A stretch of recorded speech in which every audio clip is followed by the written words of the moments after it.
તો થેપલા આપણે આજે સુંદર મજાના બનાવવાના છે. એની માટે અહીંયા લીધેલું છે મેં 2 છાલિયા જેટલો ઘઉંનો લોટ, 1 ચમચા જેટલો ચણાનો લોટ એડ કરશું. તમારી પાસે બાજરાનો લોટ હોય તો સેજ તમારે 1 ચમચા જેટલો બાજરાનો લોટ લેવાનો છે. મેથીની ભાજી લીધેલી છે, સૂકા મસાલા લીધેલા છે, છાશ અહીંયા લીધેલું છે, લસણ લીધેલું છે, આપણે કહીએ કે 1 કપ જેટલી છાશ લીધેલી છે. છાશ ન હોય તો દહીં લઈ શકો છો. ત્યારબાદ આપણે લીધેલા છે થોડા એવા તલ, સ્વાદ અનુસાર આપણે ઉમેરવાનું છે મીઠું. તો આવો આપણે જોઈએ કે કેવી રીતે આપણે લોટ બાંધવાનો છે.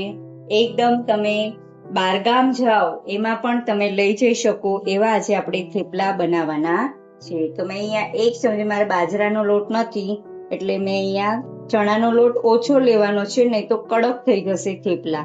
એટલે એક જ સેજ 2 ચમચી 1 ચમચી જેટલો જ ચણાનો લોટ આવી રીતે એડ કરવાનો છે. ત્યારબાદ આપણે મેથીની ભાજી અહીંયા સુંદર રીતે ધોઈ કાઢેલી છે અને પાણીમાં પલાળી દીધેલી છે. તો અહીંયા સુંદર રીતે મેથીની ભાજીનો ઉપયોગ મેં કરેલો છે. તો અહીંયા આ રીતે મેથીની ભાજી એડ કરી દેવાની છે અને ત્યારબાદ અહીંયા આપણે એડ કરવાના છીએ સ્વાદ અનુસાર બધા મસાલા. તો આ રીતે મેં મેથીની ભાજી એડ કરી દીધી છે. કારણ કે તમે જો વધારે લેશો ચણાનો લોટ તો ચવડ થેપલા થઈ જાય છે. થેપલા આપણે 2 વાર ચોળવીને ત્રીજે વારે બહાર નીકાળી દેવાના છે. એ રીતે એકદમ નરમ અને પોચા આપણે લેવાના છે. અહીંયા મેં ખાંડેલું લસણ છે, કારણ કે વરસાદ છે એટલે થોડું આવું ટેસ્ટી આપણને ખાવાનું થોડું ભાવે, એટલા માટે મેં લસણનો ઉપયોગ કરેલો છે. સૂકા મસાલામાં આપણે લેવાના છે હળદર, પહેલા ઉપયોગ કરશું તો 2 ચમચી જેટલી હળદર એડ કરી દેવાની છે, નાની ચમચી છે એટલે. ત્યારબાદ સૂકું મરચું, કાશ્મીરી મરચાંનો જ ઉપયોગ કરું છું એટલે કાશ્મીરી મરચું એડ કરી દઈશું આપણે. તમે આમાં લીલા આદુ મરચાં, લસણની પેસ્ટનો પણ ઉપયોગ કરી શકો છો, પણ ઘણાને ગરમ પડે એટલા માટે મેં એનો ઉપયોગ કર્યો નથી. સ્વાદ અનુસાર આપણે ધાણા જીરું એડ કરવાનું છે 2 ચમચી જેટલું. ત્યારબાદ તલનો ઉપયોગ કરશું આપણે. તમે તલનો તમારી રીતે ઉપયોગ કરી શકો છો. મેં અહીંયા 1 ચમચી જેટલા તલનો ઉપયોગ કરેલો છે. સ્વાદ અનુસાર મીઠાનો ઉપયોગ કરવાનો છે. તમે જેવું મીઠું ખાતા હોય એ રીતે તમારે ઉપયોગ કરવાનો છે. આમાં તમે મેથિયા સંભારનો પણ ઉપયોગ કરી શકો છો, પણ મેં લસણ નાખેલું છે એટલે મેથિયા સંભારનો ઉપયોગ કર્યો નથી. આ બધાને પહેલા આપણે મસળી નાખવાનું છે. મેથીની ભાજી બધા સાથે મિક્સ વ્યવસ્થિત રીતે આપણે કરી દેવાની છે. ખાલી એકલા બાજરા અને ઘઉંના પણ તમે કરી શકો છો. જુવાર, એમાં સેજ જુવારનો પણ લોટ એડ કરી શકો છો. હવે મેં અહીંયા 1 વાટકી જે 1 કપ જેટલી છાશ લીધી હતી એ છાશનો ઉપયોગ કરું છું, કારણ કે 2-3 દિવસ સુધી આપણા થેપલા એવા ને એવા અઠવાડિયું સુધી તમે ખાઈ શકો એવા ને એવા ઉપયોગ કરી શકાય છે. માટે અહીંયા મેં છાશનો ઉપયોગ કર્યો. બહારગામ ટ્રાવેલિંગમાં જતા હોય, ઇન્ટરનેશનલ ટૂરમાં પણ જતા હોય તો તમારા 10 થી 15 દિવસ સુધી એવા ને એવા થેપલા રહી શકે છે. માટે દહીં અને છાશનો ઉપયોગ મેં કરેલો છે. હવે આપણે તેલનો ઉપયોગ કરશું. મોણ સરખું થોડું દેવાનું છે જેથી નરમ થેપલા બને. એટલે હમણાં પાણી એડ કરી દેવાનું નથી, કારણ કે બધા જ મસાલા એક સરખા એડ થવા જોઈએ લોટની અંદર, કેમ કે પછી તો જ આપણા થેપલાને સ્વાદ સારો આપણને આવે છે. આવી રીતે કલર પણ પકડાવો જોઈએ તમારો, પીળા કલર, કેસરિયા પીળા, કે જે તમે વધારે ખાતા હોય મરચું તો એડ કરી. લીલા મસાલા તમે આમાં એડ કરી શકો, આદુ મરચાં લસણની પેસ્ટ.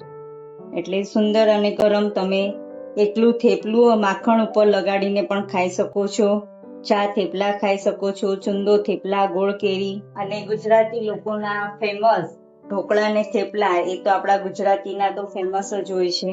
હવે આપણે લોટ બાંધવાનો છે, કારણ કે દરેકના ઘરે શીતળા સાતમ અને ઈ આવે એટલે પહેલા થેપલા અને ઘણા રોટલા કરે છે ને ઘણા થેપલા, અને પછી ત્યારબાદ આપણે ઓલા ભજીયા કરીએ છીએ બાજરાના લોટના. પાણીનો ઓછો ઉપયોગ કરવાનો છે, કારણ કે મેથી અને છાશ આપણે આમાં એડ કરેલી છે એટલે બહુ આપણે આમાં વધારે ઢીલો ન થઈ જાય એ રીતે લોટ બાંધવાનો છે. તો લોટ બંધાઈ ગયો છે. હવે આપણે એને મોણ તેલ દઈને અને કૂણવી નાખવાનો છે. આ રીતે આપણો થેપલાનો લોટ રેડી થઈ ગયો છે. હવે આપણે થેપલા કરવાની શરૂઆત કરવાના છીએ. તવો ગરમ મૂકી દીધો છે કરવા. હવે આપણે થેપલાની શરૂઆત કરવાના છીએ.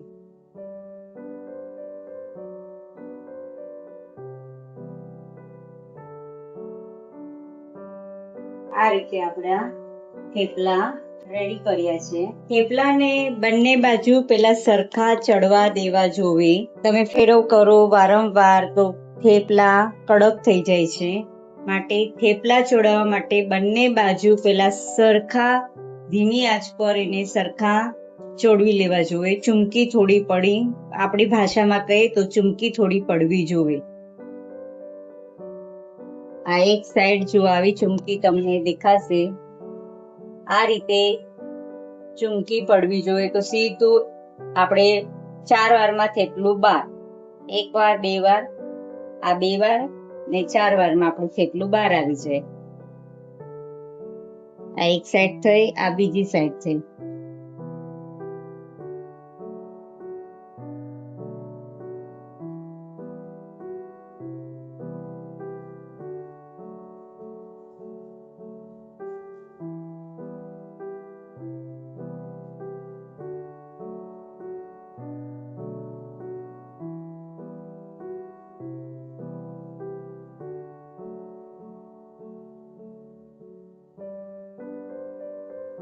હવે આપણે તેલ લગાડવાનું. તેલ સરખું લગાડવાનું.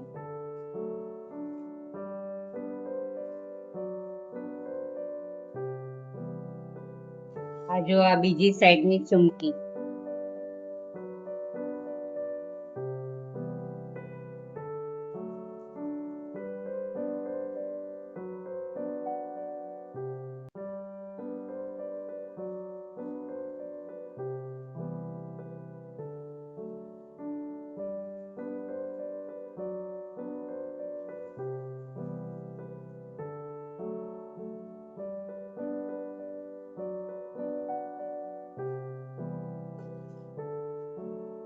આ બાર.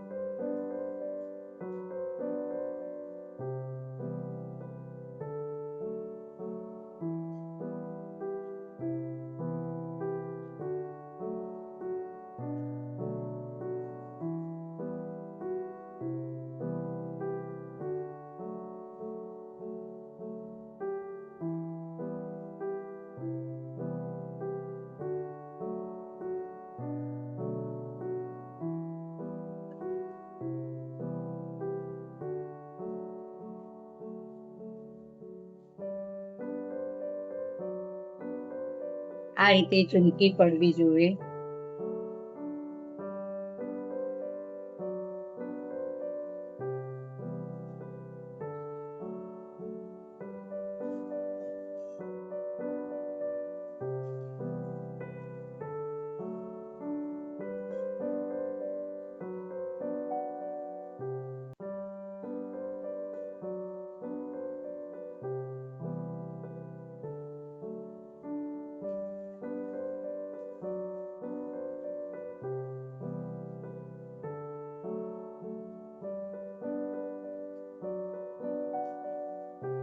આ રીતે જો થેપલું થઈ ગયું ને, આ રીતે સીધું બહાર આવી જવું જોઈએ. ફેરવ બહુ કરવું ન પડે, નહીં તો કડક થઈ જાય છે. અમુક લોકો કે અમારા થેપલા બહુ કડક થઈ જાય, તો આવી રીતે એક તો મોણ ઓછું હોય, સરખો મસાલો ન હોય. અહીંયા તમને બતાવું છું, આ 2 થેપલા મેં બનાવેલા છે. જો આને કહેવાય થેપલા. અહીંયા લીલીસ કિચનના થેપલા રેડી થઈ ગયા છે. તો તમે પણ આવી જ રેસીપી રીતે બનાવજો. સુંદર મસ્ત ટેસ્ટ લાગશે અને ખાવાનું પણ તમને મન થશે. એવા પોચા નરમ થેપલા જરૂરથી તમે એકવાર બનાવવા પ્રયત્ન કરજો. આ સાથે નવી રેસીપી તમારી સમક્ષ લઈને આવી રહી છું. Thank you.